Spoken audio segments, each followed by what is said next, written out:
All right, ladies and gentlemen, thank you for joining in for this week's episode of Top 5 with MovieByte.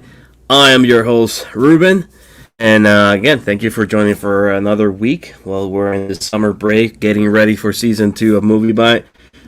Today we're going to be talking about one of my other favorite directors. This man has done so many movies that everybody has at least a favorite movie of his. He's done from sci-fi to action to biopics to dramas to family movies. It's impressive, his resume. Not only he's a director, but he has produced numerous amounts of movies.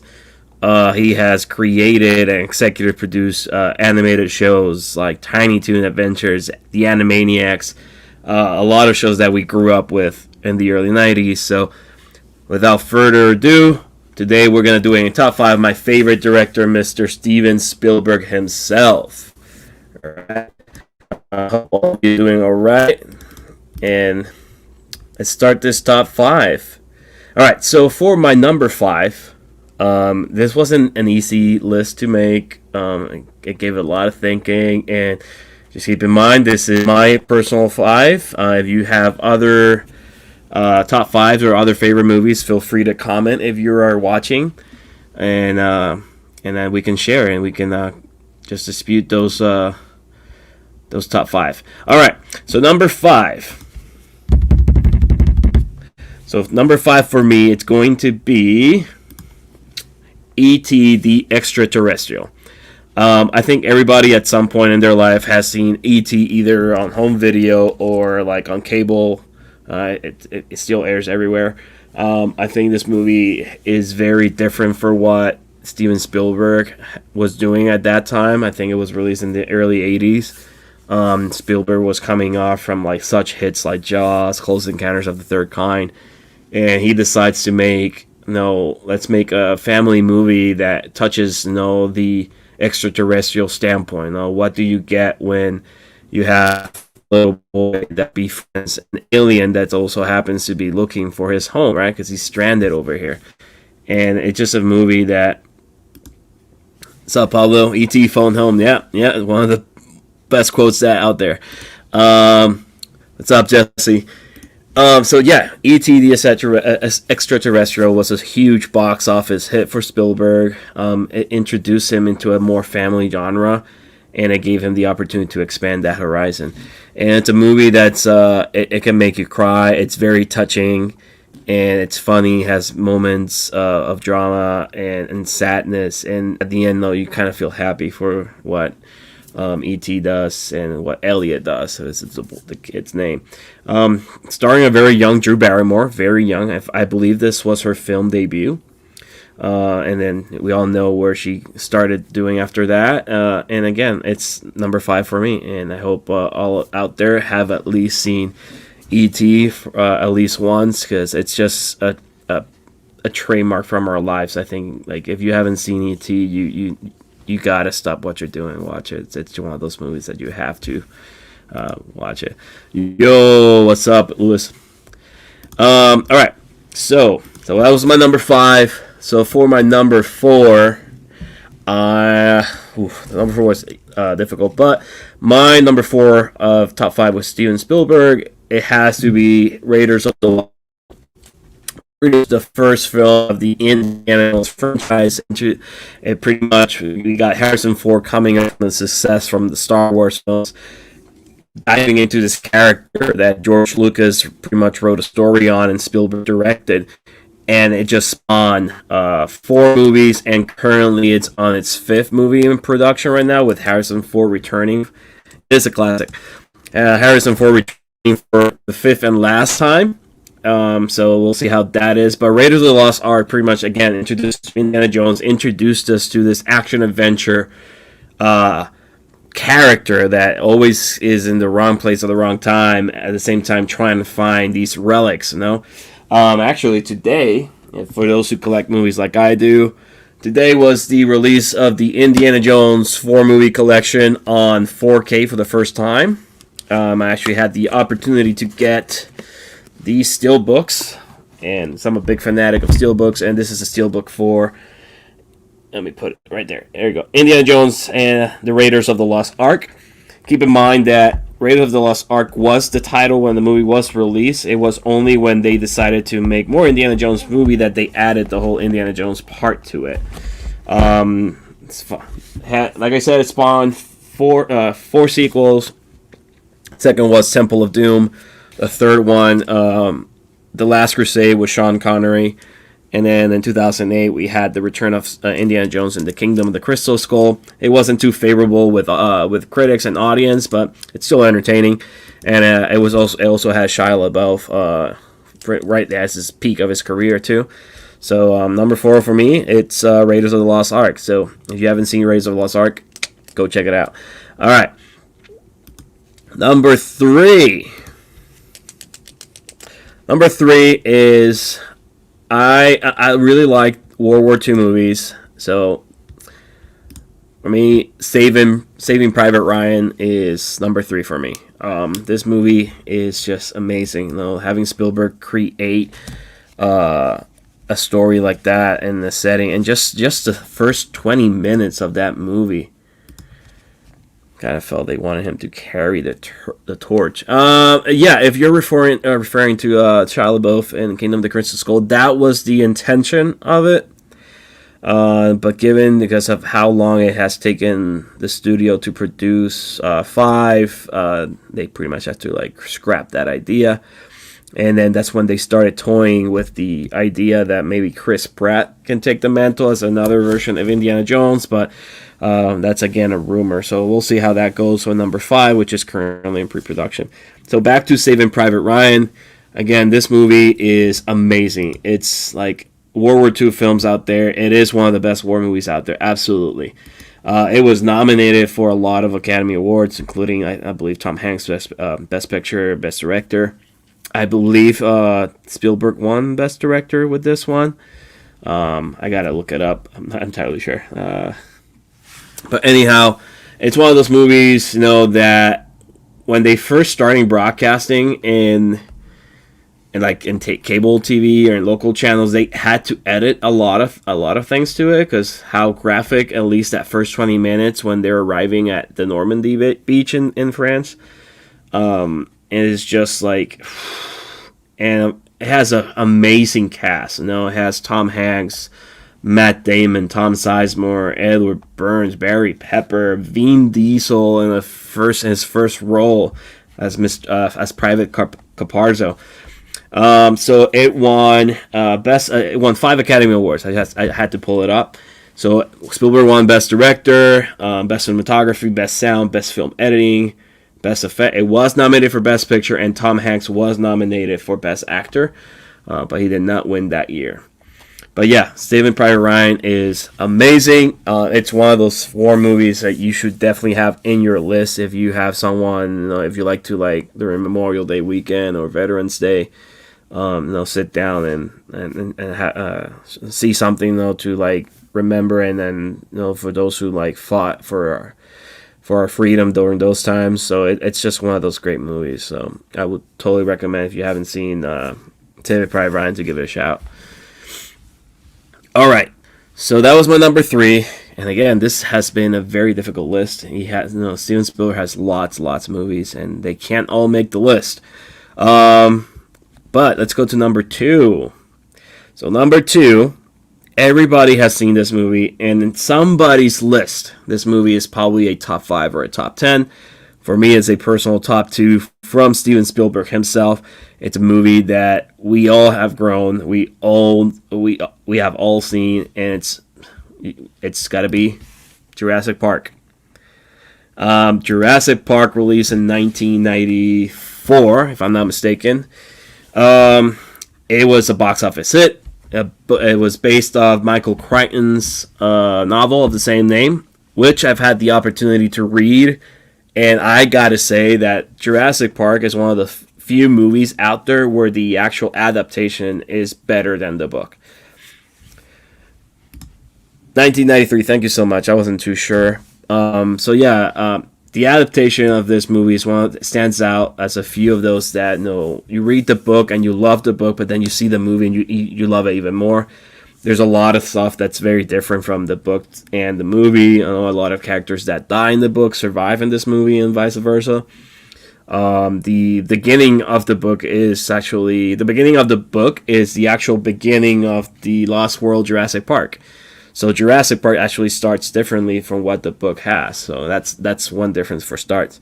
But like, let's introduce like this movie. Like when it was released in 1993, the use of dinosaur animatronics was like a pioneer in engineering at that time. It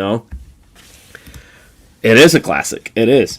Like you sitting in theaters and having some real like almost real life like dinosaur like on the car and everything. It's amazing. This was like pre CGI. Obviously there are CGI in the movie, but it's the details, like the animatronics and having Spielberg create that to like not rely so much on CGI just makes this movie so memorable. That's all like Jurassic Park has spun pretty much 6 movies and a TV show, right? And now a Netflix animated TV show. So the second movie was The Lost World Jurassic Park. We had Jurassic Park 3. And then we had Jurassic World Fallen Kingdom. And now next one, which is supposed to be released in summer next year, is Dominion, which pretty much reunites pretty much everybody from all the franchise, including Sam Neill, Laura Dern, Jeff Goldblum. They're all going to be in this movie, including Chris Pratt, Bryce Dallas Howard. It's going to be amazing.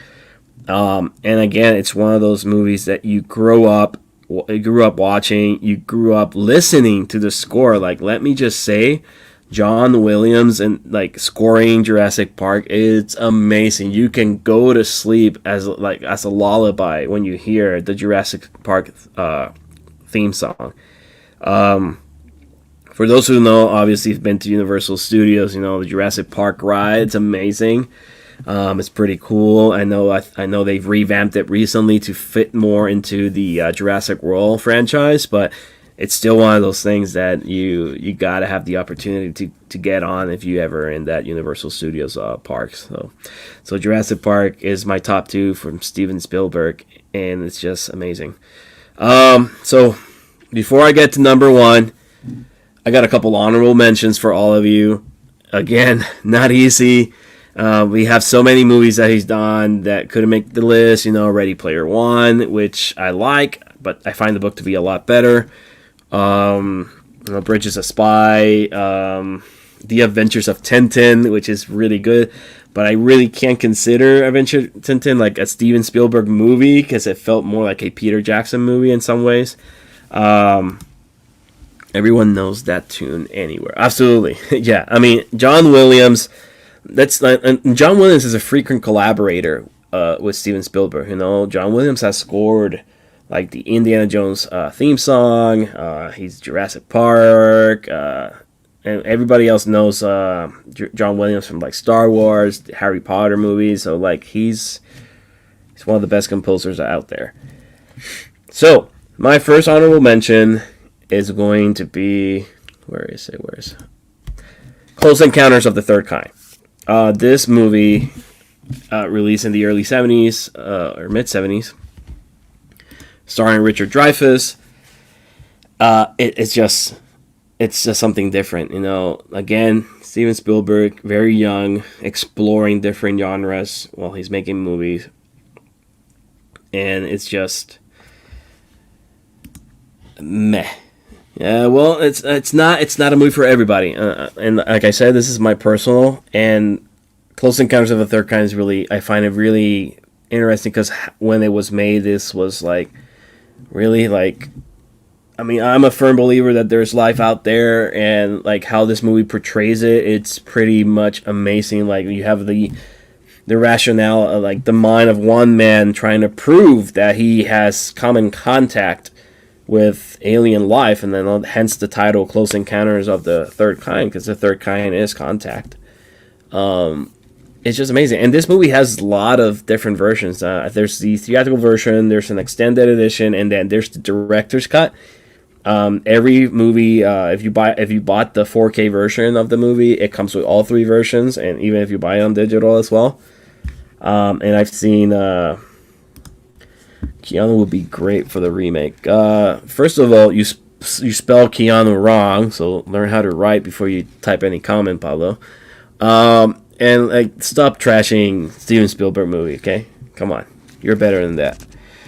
Anyhow, yeah. So Close Encounters of the Third Kind is a personal favorite. I really enjoy that movie, and you all should check it out. All right. My other honorable mention. I think this movie is very hard to swallow, but it's got to be there because it's there. It's history, and you can't erase history. It's Schindler's List, and as you can see in that poster, it was a 12th Academy Award nominee movie, where Steven Spielberg won Best Director again, and I believe it won Best Picture that year. So I'm just going to pull it up really quick because I want to give you guys the right facts. Won 7 Oscar out of 12. Best Picture, Best Director, Best Writer, Best Cinematography, Best Original Score again by John Williams. Liam Neeson was nominated, and Ralph Fiennes was also nominated supporting actors. And like, just let me tell you, like, Schindler's List, it's everybody should watch it once. Absolutely. Hey Jeff, how you doing, brother? Thanks for joining in. Amazing movie. Yeah, it is. It's a roller coaster. It is a roller coaster of emotions. Like Schindler's List is just, movies obviously filmed in black and white. Spielberg wanted to do that because every film or photograph or documentary you see about the Holocaust is done in black and white. So he wanted to keep that essence. He didn't want to colorize that time in history. Spielberg being Jewish himself, this is a story that was very personal to him. He still to this day describes it as one of the best films he's done out of his career because it's personal. It's a passion project for him. And he always wanted to take to the big screen the story of Oskar Schindler. Again, played by Liam Neeson, who saved thousands of lives during the occupied Poland during World War II. He saves thousands of lives. And like the ending of this movie, like, you see all the members or relatives of the people that Oskar Schindler saved. They're all visiting his tomb. And at the very end, Steven Spielberg also visits his tomb.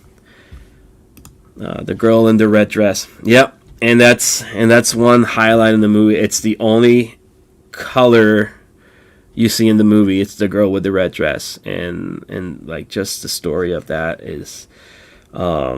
it's sad. It's an emotional movie. It deserves to be seen at least once in your life. Oh, that's a great movie, and thank you for our homepage for commenting and joining. So yeah, if you haven't seen Schindler's List, you should watch it at least once. It's a history. You can't erase that. The Holocaust happened, and this is probably the best film out there.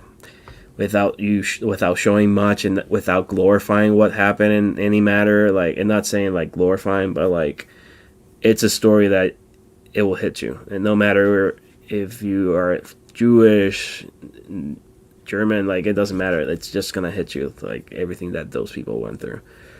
All right, so those are my honorable mentions for Spielberg, Close Encounter of the Third Kind, and Schindler's List. So my number one film for Mr. Steven Spielberg himself, okay? And I gave this a lot of thought, and I actually really enjoyed this movie since the first time I saw it. So my number one film from Mr. Steven Spielberg is going to be Jaws. Jaws was pretty much Spielberg's first box office hit. Jaws defined summer blockbusters when it got released, okay? This movie, I can't imagine people seeing it in theater and being terrified of the water. It's just how it's filmed, the music, everything makes you be afraid of this great white shark in this movie. Again, starring Roy Scheider, Richard Dreyfuss. It's just, and the thing is, you don't. What? Wow, You're surprised by my number one, I'm assuming. So yeah, I mean, Jaws is just like, and the thing is, it like the whole, like the third act of the film is where you really finally see the shark up and close, but the whole movie is just building you the tension to that encounter of the three men against that Melly. Yeah, everyone knows it. Yeah, I'm very surprised by this choice. Really? So what's? I'm curious. Like, whoever's watching, what's your number one Steven Spielberg film? Okay, so mine is Jaws. I actually bought the 4K when it came out. It looks amazing in 4K. The audio, the picture quality. So if you have the opportunity, like watch it in 4K, it's totally worth it. But anybody that's watching, the 5 people that are joining me right now, what's your number one film of Steven Spielberg? Before we wrap up, I'm curious to know. Given that I've surprised at least one of you with my pick. It's scary without being gory. It is.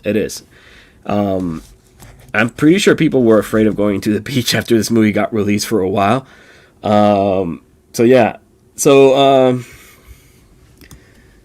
Jeff, I put Jaws in my honorable mentions. Fair enough. What's your number one Spielberg film?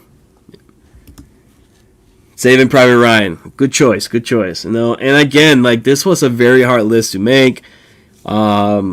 And it can be easily, those top 5 of mine can be rearranged, but like I feel like Jaws is, for me, it's my go-to if I want to see classic Steven Spielberg at his best before he became too mainstream and like too studio control, if anything.